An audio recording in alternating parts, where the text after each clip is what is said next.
এগৰাকী ডিচি মেডামে চাকৰিত জইন কৰাৰ কেইদিনমান পিছত নিজৰ চৰকাৰী গাড়ীখন লৈ এটা বাংলোৰ সন্মুখ পালেগৈ। গাড়ীৰ পৰা নামি তেওঁ সেই বাংলোটোৰ ডৰবেল বজোৱাত এজন বয়সস্থ মানুহে ঘৰৰ দুৱাৰখন খুলি দিলে। সেই বয়সস্থ মানুহজনে ডিচি মেডামক সুধিলে, তুমি কাক বিচাৰিছা? ইয়াৰ উত্তৰত ডিচি মেডামে এজন মানুহৰ নাম ক'লে। তেতিয়া সেই বয়সস্থ মানুহজনে তেওঁক ক'লে, তুমি যাক বিচাৰিছা তেওঁ কেইবছৰমান আগতেই এই ঘৰটো এৰি আন ঠাইলৈ গুচি গৈছে, কিন্তু মই নাজানো তেওঁ এতিয়া ক'ত থাকে। মানুহজনৰ কথাখিনি শুনি ডিচি মেডামে দীঘলকৈ এটা হুমুনিয়াহ কাঢ়ি উদাস মনেৰে পুনৰ নিজৰ গাড়ীত উঠি উভতি গুচি আহিল। কোন আছিল সেই ব্যক্তিজন যাক ডিচি মেডামে বৰ হেঁপাহেৰে লগ কৰিবলৈ গৈছিল, আৰু তেওঁক লগ নাপাই ডিচি মেডাম কিয় ইমান উদাস হৈ পৰিছিল? কাহিনীটোৰ সবিশেষ জানিবলৈ ভিডিঅ'টো শেষলৈকে চাব। আজিৰ পৰা কেইবছৰমান আগৰ কথা। উত্তৰ প্ৰদেশৰ কোনোবা এখন জিলাৰ কলেজ এখনত বিকাশ নামৰ ল'ৰা এজনে পঢ়ি আছিল। বিকাশৰ দেউতাক সেই অঞ্চলৰ অতি নামজ্বলা ব্যৱসায়ী। সৰুৰে পৰা টকা পইচাৰ অভাৱ নোপোৱা বিকাশ সদায় নিজৰ বিলাসী গাড়ীত উঠি কলেজলৈ আহে। নিজৰ এই কলেজীয়া জীৱন বিকাশে হাঁহি ধেমালিৰ মাজেৰে পাৰ কৰি গৈ থাকোঁতেই এদিন হঠাতে ক্লাছত বহি থকা সময়ত এজনী ছোৱালী বিকাশৰ চকুত পৰিল। ছোৱালীজনীৰ নাম অঞ্জলি। অঞ্জলি পঢ়া শুনাত বৰ আগবঢ়া। এটা মধ্যবিত্ত পৰিয়ালৰ জীয়ৰী অঞ্জলিৰ দেউতাকে এখন চৰকাৰী স্কুলত শিক্ষকতা কৰে। বিকাশে যেতিয়া প্ৰথমবাৰ অঞ্জলিক দেখা পাইছিল তেতিয়াই বিকাশে অঞ্জলিৰ প্ৰতি এক বুজাব নোৱাৰা আকৰ্ষণ অনুভৱ কৰিছিল, আৰু ইয়াৰ পিছত বিকাশে অঞ্জলিৰ লগত কথা পতাৰ সুযোগ বিচাৰিবলৈ ধৰিলে। ক্লাছৰ ভিতৰতো বিকাশ অঞ্জলিৰ ফালে চাই থৰ হৈ পৰে। এনেকৈ প্ৰায় 6টা মাহ পাৰ হ'ল, আৰু এই 6টা মাহ পাৰ হোৱাৰ পিছত হঠাৎ এদিন বিকাশে অঞ্জলিৰ লগত কথা পতাৰ সুযোগ পালে। অঞ্জলি কলেজৰ কেণ্টিনতে বহি আছিল, আৰু তাইৰ আশে পাশে তেতিয়া আন কোনো নথকাত বিকাশ লাহে লাহে এখোজ দুখোজকৈ তাইৰ ফালে কাষ চাপি গ'ল, আৰু কাষতে থকা চকীখনত বহি লৈ বিকাশে অঞ্জলিক ক'লে, অঞ্জলি, বহুদিনৰে পৰা মই তোমাক কথা এটা ক'বলৈ সুযোগ বিচাৰি আছিলোঁ। যেতিয়াই মই তোমাক প্ৰথমবাৰৰ বাবে দেখিছিলোঁ তেতিয়াই মই তোমাৰ প্ৰেমত পৰিছিলোঁ। এই কথাষাৰ শুনি অঞ্জলিয়ে মনতে ভাবিবলৈ ধৰিলে যে বিকাশ ইমান ধনী ঘৰৰ ল'ৰা হৈ মোৰ নিচিনা সাধাৰণ ছোৱালী এজনীৰ প্ৰেমত পৰাটো অসম্ভৱ কথা। বিকাশে আচলতে মোৰ লগত ভাল পোৱাৰ নামত আন কিবা অন্যায়হে কৰিব পাৰে। এই কথা ভাবি অঞ্জলিয়ে বিকাশক স্পষ্টভাৱে কৈ দিলে যে, বিকাশ, তুমি ইমান ধনী ঘৰৰ ল'ৰা, আৰু আনহাতে মই এজনী অতি সাধাৰণ শিক্ষকৰ ছোৱালী। তোমাৰ আৰু মোৰ কোনো ধৰণৰ মিল নাই, আৰু কোনোবাই যদি আমি এনেকৈ কথা পাতি থকা দেখা পায় তেন্তে মোৰ বৰ বদনাম হ'ব। তুমি এইবোৰ পাহৰি যোৱা বিকাশ। এনেকৈ কৈ অঞ্জলি তাৰ পৰা লৰালৰিকৈ আঁতৰি গুচি আহিল। অঞ্জলিৰ কথাবোৰ শুনি বিকাশে বুজি পালে যে অঞ্জলিয়ে বিকাশক ভুল বুজিছে, আৰু অঞ্জলিৰ মনৰ পৰা এই ভুল ধাৰণা আঁতৰাবলৈ বিকাশে তেতিয়াৰ পৰা অঞ্জলিক ইমপ্ৰেছ কৰাৰ সুযোগ বিচাৰিবলৈ ধৰিলে, আৰু এটা সময়ত বিকাশৰ চেষ্টাত অঞ্জলিয়ে যেন বুজি পালে যে বিকাশ ল'ৰাটো ধনী ঘৰৰ ল'ৰা হ'লেও তাৰ স্বভাৱ চৰিত্ৰ সঁচাকৈয়ে ভাল। কেইদিনমান পাৰ হোৱাৰ পিছত বিকাশ আৰু অঞ্জলিৰ মাজত এক বন্ধুত্বসুলভ সম্পৰ্ক স্থাপন হ'ল, আৰু সেই বন্ধুত্ব কেতিয়ানো প্ৰেমলৈ পৰিৱৰ্তন হ'ল অঞ্জলিয়ে যেন গমেই নাপালে। এতিয়া বিকাশ আৰু অঞ্জলিক কলেজত প্ৰায় সকলো সময়তে একেলগে দেখা পোৱা যায়। এনেকৈ লাহে লাহে সময় পাৰ হ'ল, আৰু এটা সময়ত বিকাশ আৰু অঞ্জলি দুয়োৱে নিজৰ গ্ৰেজুৱেশ্যন কমপ্লিট কৰিলে। গ্ৰেজুৱেশ্যন কমপ্লিট হোৱাৰ পিছত বিকাশে অঞ্জলিক ক'লে যে, অঞ্জলি, এতিয়া যিহেতু আমাৰ গ্ৰেজুৱেশ্যন কমপ্লিট হ'ল সেয়ে মই এতিয়া মোৰ দেউতাৰ ব্যৱসায়ত সহায় কৰিম আৰু তাৰ আগতে মই তোমাক বিয়া পাতিব বিচাৰোঁ। ইয়াৰ উত্তৰত অঞ্জলীয়ে বিকাশক ক'লে, বিকাশ, তোমাৰ আৰু মোৰ মাজত আকাশ পাতালৰ পাৰ্থক্য। সেয়ে তোমাৰ মা দেউতাই আমাৰ সম্পৰ্কটো মানি ল'ব জানো?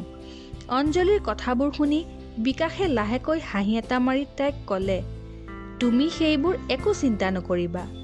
মা দেউতাক মান্তি কৰাটো মোৰ দায়িত্ব আৰু মোৰ বিশ্বাস মই তেওঁলোকক বিয়াৰ বাবে মান্তি কৰাব পাৰিম। এনেকৈ কেইদিনমান পাৰ হ'ল। ইয়াৰ পিছত বিকাশৰ মাক দেউতাকে হঠাতে এদিন বিকাশৰ বিয়াৰ কথা উলিয়ালে। মাকে বিকাশক ক'লে, বাবা, তোমাৰ বাবে এখন ভাল ঘৰৰ পৰা বিয়াৰ প্ৰস্তাৱ আহিছে। ছোৱালীজনীৰ দেউতাক তোমাৰ দেউতাৰ ভাল বন্ধু আৰু ছোৱালীজনীও এটা ভাল চাকৰি কৰে। আমাৰ লগত তেওঁলোকৰ ষ্টেটাছ বৰ ভালকৈয়ে মিলে। সেয়ে আমি তোমাৰ বিয়াখন তাইৰ লগত হোৱাটো বিচাৰোঁ। তোমাৰ যদি কোনো আপত্তি নাই, কালিয়ে আমি তিনিও মিলি ছোৱালীজনী চাই আহিমগৈ। মাক দেউতাকৰ কথাবোৰ শুনি বিকাশে মাকক ক'লে, মা, মই অঞ্জলি নামৰ ছোৱালী এজনী যোৱা 2.5 বছৰ ধৰি ভাল পাই আহিছোঁ আৰু মই তাইকহে বিয়া পাতিম। আন ছোৱালীৰ লগত সংসাৰ কৰাৰ কথা মই সপোনতো ভাবিব নোৱাৰোঁ। বিকাশৰ কথাবোৰ শুনি দেউতাকৰ বৰ খং উঠিল। কোনো কাৰণতে তেওঁ বিচৰা নাছিল যে বিকাশে আন ছোৱালী বিয়া পাতক। টকাৰ অহংকাৰেৰে অন্ধ হৈ থকা বিকাশৰ দেউতাকে নিজৰ খংটো লুকুৱাই বিকাশক ক'লে, হ'ব দিয়া, তুমি যি বিচাৰা আমি তাকেই কৰিম আৰু মই নিজেই গৈ অঞ্জলিৰ দেউতাকৰ লগত তোমালোকৰ বিয়াৰ কথা পাতি আহিমগৈ। দেউতাকৰ মুখেৰে এই কথাষাৰ শুনি বিকাশ আনন্দত আত্মহাৰা হৈ পৰিল। লগে লগে অঞ্জলিলৈ ফোন কৰিলে বিকাশে আৰু তাইক ক'লে, অঞ্জলি, মই কৈছিলোঁ নহয় মা দেউতাই তোমাৰ আৰু মোৰ সম্পৰ্কটো একচেপ্ট কৰিবই। সেয়াই হ'ল। মই দেউতাক তোমাৰ বিষয়ে কোৱাত তেওঁ কৈছে অতি সোনকালেই তেওঁ হেনো তোমালোকৰ ঘৰলৈ যাব আৰু তোমাৰ মা দেউতাৰ লগত আমাৰ বিয়াৰ কথা পাতিব। বিকাশৰ কথা শুনি অঞ্জলিও বৰ সুখী হৈ পৰিল। তাই লাহেকৈ সুযোগ বিচাৰি মাকৰ আগত থুলমূলকৈ বিকাশৰ বিষয়ে কৈ থলে। অঞ্জলিৰ কথা শুনি দেউতাকে তাইক ক'লে যে তোমালোক দুয়োৱে দুয়োকে পচন্দ কৰা আৰু বিকাশ ল'ৰাটো মই ভাল যেনেই পাইছোঁ। সেয়ে এই সম্পৰ্কক লৈ মোৰ কোনো আপত্তি কৰিবলগীয়া নাই। এনেকৈ কেইদিনমান পাৰ হ'ল। ইয়াৰ পিছত হঠাতে এদিন বিকাশৰ দেউতাক নিজৰ বিলাসী গাড়ী এখন লৈ অঞ্জলিৰ ঘৰ পালেগৈ। গাড়ীৰ পৰা নামি যেতিয়া বিকাশৰ দেউতাকে অঞ্জলিহঁতৰ ঘৰৰ ভিতৰলৈ সোমাই গ'ল, অঞ্জলিৰ দেউতাকে তেওঁক সসন্মানে ড্ৰয়িং ৰুমত বহুৱালে। কিন্তু অহংকাৰে আৱৰি থকা বিকাশৰ দেউতাকৰ অঞ্জলিহঁতৰ ঘৰটো দেখা পায়েই খঙে চুলিৰ আগ পাইছিল। তেওঁ ভিতৰলৈ সোমাই গৈ ড্ৰয়িং ৰুমৰ সোফাখনতে বহিল যদিও বিয়া বাৰুৰ কথা একোৱেই নাপাতিলে। ইয়াৰ পৰিৱৰ্তে তেওঁ অঞ্জলিৰ দেউতাকক ক'লে, তোমাৰ ছোৱালীজনীয়ে টকাৰ লোভত মোৰ ল'ৰাৰ লগত বিয়া হোৱাৰ সপোন দেখিছে, কিন্তু মই তেনেকুৱা একো হ'ব নিদিওঁ। তোমালোকক টকাহে লাগে, কিমান টকা লাগে মোক কোৱা, মই দিম। তাৰ বাবে বিয়া হোৱাৰ কোনো প্ৰয়োজন নাই। টকাখিনি লৈ অঞ্জলিয়ে মোৰ ল'ৰাটোক কৈ দিলেই হ'ল যে তাই বিকাশক ভাল নাপায়। বিকাশৰ দেউতাকৰ কথাবোৰ শুনি অঞ্জলিৰ দেউতাক আচৰিত হৈ পৰিল। কাৰণ তেওঁ এতিয়ালৈকে ভাবি আছিল বিকাশৰ দেউতাকে অঞ্জলি আৰু বিকাশৰ বিয়াৰ কথা পাতিবলৈ আহিছে, কিন্তু বিকাশৰ দেউতাকে আচলতে নিজৰ টকাৰ পাৱাৰ দেখুৱাবলৈহে তালৈ আহিছিল। ইয়াৰ পিছত অঞ্জলিৰ দেউতাকে বিকাশৰ দেউতাকক ক'লে, চাওক ছাৰ, আমাৰ হয়তো আপোনাৰ সমান টকা পইচা নাই, কিন্তু আপুনি যদি ভাবিছে টকাৰে আমাক কিনিব পাৰিব তেন্তে আপুনি ভুল ভাবিছে। আৰু আপুনি যদি আমাৰ ঘৰখনৰ লগত সম্পৰ্ক কৰিব বিচৰা নাই, মই মোৰ ছোৱালী অঞ্জলিক কৈ দিম যে তাই বিকাশক পাহৰি যাওক। ইয়াৰ পিছত বিকাশৰ দেউতাক অঞ্জলিহঁতৰ ঘৰৰ পৰা ওলাই গুচি গ'ল। আৰু আনফালে আন এটা ৰুমত বহি থকা অঞ্জলিয়ে ড্ৰয়িং ৰুমত চলা সকলো কথা বতৰা শুনি উচুপি উচুপি কান্দি আছিল। তেনেতে অঞ্জলিৰ দেউতাক সেই ৰুমটোলৈ সোমাই আহিল আৰু জীয়েকক বুজাই ক'লে যে মা, এইবোৰ ধনী মানুহ, দেউতাক ইমান অহংকাৰী হ'লে তেওঁৰ ল'ৰাটো ভাল মানুহ হ'ব জানো? তুমি এটা কাম কৰা, তুমি বিকাশক কৈ দিয়া যে তুমি তাৰ লগত বিয়াত নবহা। দেউতাকৰ কথাবোৰ শুনি অঞ্জলিয়েও ভাবিবলৈ ধৰিলে যে ইমান অহংকাৰী দেউতাক, পুতেকে বা বিয়াৰ পিছত কি ৰূপ দেখুৱায়, আৰু আমি হ'লো একেবাৰে সাধাৰণ মানুহ।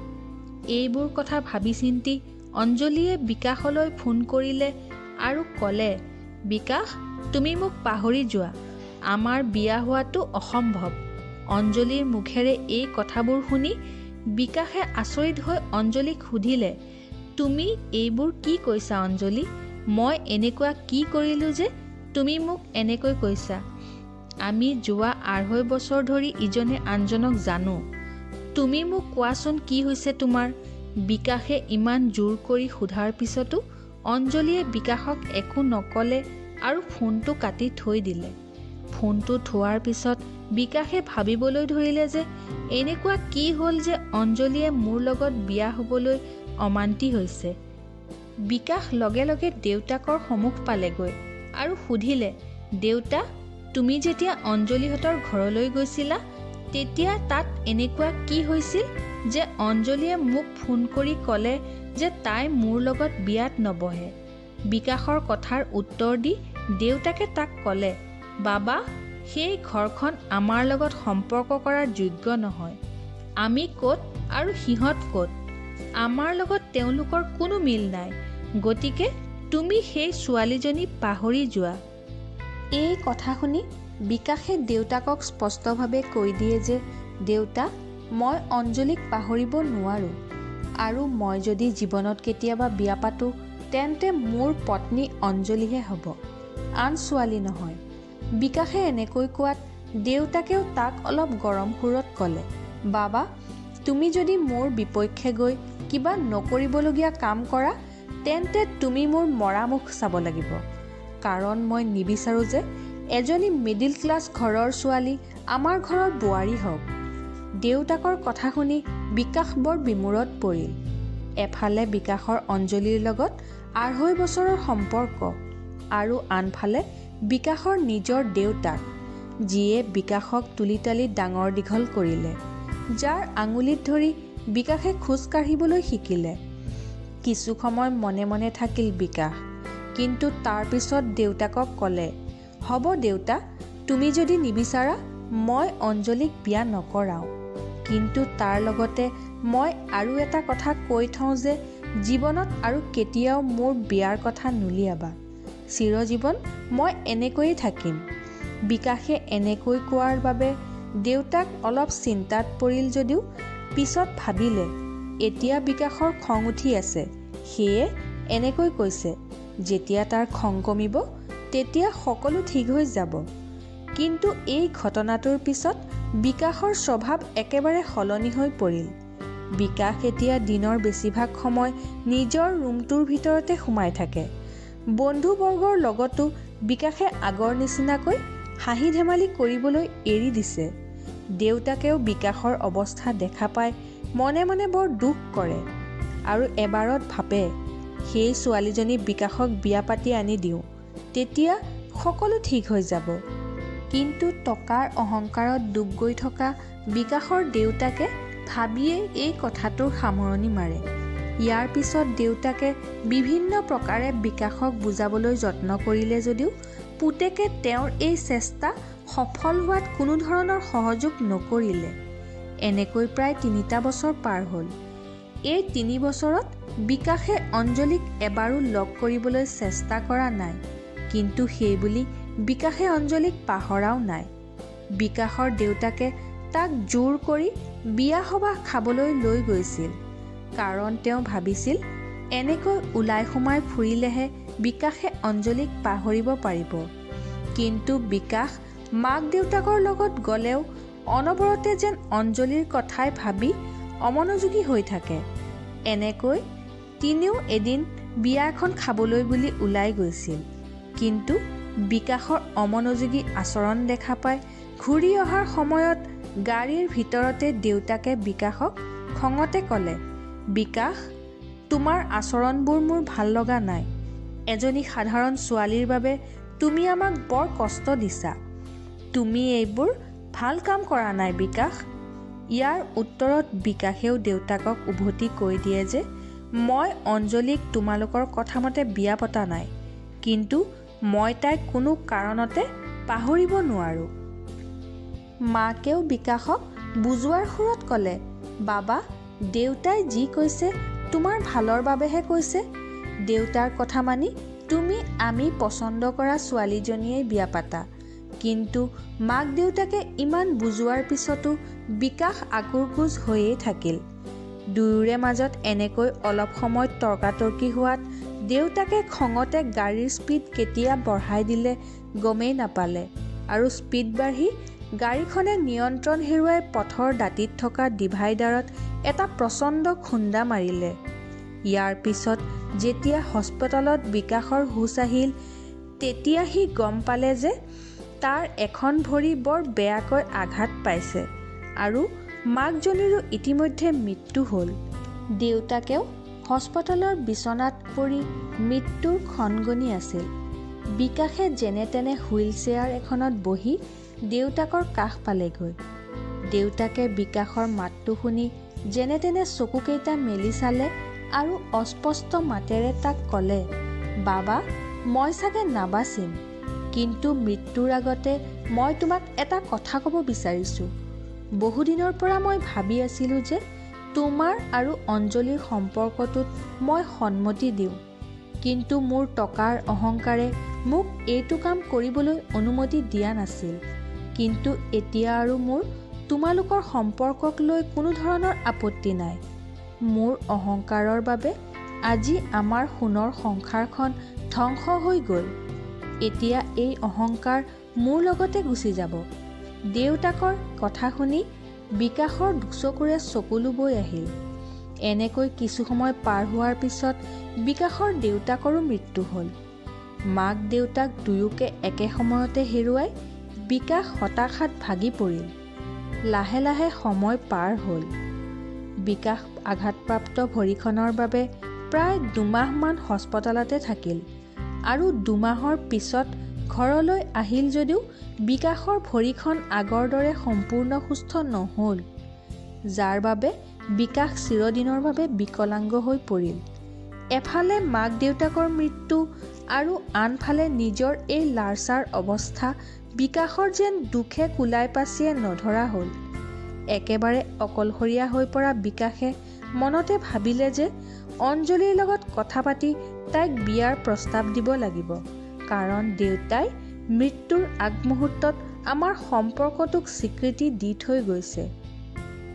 এই কথা ভাবি বিকাশে অঞ্জলিলৈ ফোন লগালে, কিন্তু বাৰম্বাৰ চেষ্টা কৰিও অঞ্জলিৰ লগত সংযোগ স্থাপন কৰিব নোৱাৰিলে বিকাশে। ইয়াৰ পিছত অঞ্জলিৰ বান্ধৱী এগৰাকীলৈ ফোন কৰাত তাই ক'লে যে অঞ্জলি ইতিমধ্যে UPSC পৰীক্ষাত উত্তীৰ্ণ হৈছে আৰু বৰ্তমান সময়ত তাই নিজৰ ট্ৰেইনিং কৰি আছে। এই খবৰটো পাই বিকাশে ভাবিলে যে অঞ্জলি এটা ভাল জীৱনৰ দিশে আগবাঢ়িছে। তেনে ক্ষেত্ৰত মোৰ নিচিনা বিকলাংগ মানুহ এজনৰ লগত বিয়াত বহিলে অঞ্জলিৰ জীৱনটো মোৰ বাবে ধ্বংস হৈ যাব। এইবোৰ কথা ভাবি চিন্তি বিকাশে অঞ্জলিক বিয়া পতাৰ বিষয়টো নিজৰ মনৰ ভিতৰতে ৰাখি থৈ দিলে আৰু এটা অজ্ঞাতবাসৰ দৰে জীৱনৰ ফালে নিজকে ঠেলি লৈ গ'ল। লাহে লাহে প্ৰায় 1 বছৰ পাৰ হ'ল আৰু এই 1 বছৰৰ ভিতৰত বিকাশৰ ব্যৱসায় বাণিজ্যও একেবাৰে বন্ধ হোৱাৰ উপক্ৰম হ'ল, কাৰণ বিকাশে এতিয়া ক'তোৱে মন নিদিয়ে। কেৱল ঘৰৰ ভিতৰত সোমাই মদৰ নিচাত মাতাল হৈ থাকে। আৰু আনহাতে বিকাশে সেই বাংলোটোও বিক্ৰী কৰি দিলে, য'ত এটা সময়ত বিকাশ নিজৰ মাক দেউতাকৰ লগত থাকিছিল। ঘৰ বাৰী বিক্ৰী কৰি ঘৰ-বাৰী বিক্ৰী কৰি বিকাশে এতিয়া অনাই বনাই ঘূৰি ফুৰিবলৈ আৰম্ভ কৰিলে। এইফালে অঞ্জলিৰ ট্ৰেইনিং শেষ হোৱাত এখন জিলাত DC ৰূপে নিযুক্তি পালে। অঞ্জলিয়ে এতিয়াও কিন্তু বিকাশক পাহৰিব পৰা নাছিল। নতুন কামটোত জইন কৰাৰ কেইদিনমান পাৰ হোৱাৰ পিছত হঠাতে এদিন নিজৰ চৰকাৰী গাড়ীখন লৈ বিকাশৰ ঘৰ পালেগৈ অঞ্জলি। কিন্তু তাত গৈ ডোৰবেলটো বজোৱাত এজন অচিনাকি বয়সস্থ মানুহেহে ঘৰৰ দুৱাৰখন খুলি দিলে। ইয়াৰ পিছত যেতিয়া অঞ্জলিয়ে মানুহজনক বিকাশৰ কথা সুধিলে তেতিয়া তেওঁ ক'লে যে বিকাশ হেনো বহুদিন আগতেই সেই ঘৰ দুৱাৰ বিক্ৰী কৰি আন ক'ৰবালৈ গুচি গৈছে। এই কথাষাৰ শুনি সেমেকা মনেৰে অঞ্জলি তাৰ পৰা গুচি আহিল আৰু পিছদিনাখনৰ পৰা বিকাশক বিচৰাৰ কাম আৰম্ভ কৰিলে। এনেকৈ প্ৰায় এটা মাহ পাৰ হোৱাৰ পিছত অঞ্জলিয়ে গম পালে যে বিকাশ বৰ্তমান এটা সৰু বস্তিত থাকি জীৱন নিৰ্বাহ কৰি আছে। অঞ্জলি লগে লগে সেই বস্তিত উপস্থিত হ'ল আৰু বিকাশৰ ঘৰৰ দুৱাৰমুখ পালেগৈ। দিন হাজিৰা কৰা বিকাশ সেই সময়ত ঘৰতে আছিল। ইমান বছৰৰ মূৰত অঞ্জলিয়ে বিকাশক দেখিলে।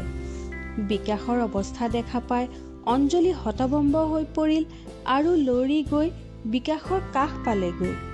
কিন্তু বিকাশে হঠাতে অঞ্জলিক দেখা পাই চকু তল কৰি ৰৈ থাকিল। দুবাহুত ধৰি অঞ্জলিয়ে বিকাশক সুধিলে, তুমি কেনেকুৱা হৈ গলা বিকাশ? তোমাৰ এনেকুৱা অৱস্থা কেনেকৈ হ'বলৈ পালে? অঞ্জলিৰ কথা শুনি বিকাশে ক'লে, কোন বিকাশ?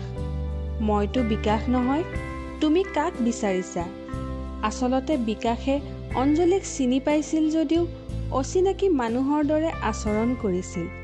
বিকাশে এনেকৈ কোৱা দেখি অঞ্জলিয়ে নিজৰ চকুলো ধৰি ৰাখিব নোৱাৰিলে। তাই বিকাশক সুধিলে যে বিকাশ, তোমাৰ কি হৈছে? মই এনেকুৱা কি কৰিলোঁ যে তুমি মোক চিনি নাপাওঁ বুলি কৈছা? মই যে তোমাক মোক পাহৰি যাবলৈ কৈছিলোঁ সেই কথাটোক লৈ তুমি মোক এতিয়াও বেয়া পাই আছা নেকি? এই কথা শুনি বিকাশে ক'লে, মই আপোনাক চিনি পোৱা নাই আৰু আপুনি কোন বিকাশৰ কথা কৈ আছে মই বুজিও পোৱা নাই। আপুনি ইয়াৰ পৰা গুচি যাওক, কাৰণ আপুনি যাক বিচাৰিছে তেওঁ ইয়াত নাথাকে। ইয়াৰ পিছত অঞ্জলিয়ে বিকাশৰ হাত এখন নিজৰ মূৰত থৈ ক'লে, যদি তুমি সঁচাকৈয়ে বিকাশ নহয় আন কোনোবা বেলেগ মানুহ তেন্তে এই কথাটো মোৰ শপত খাই কোৱা।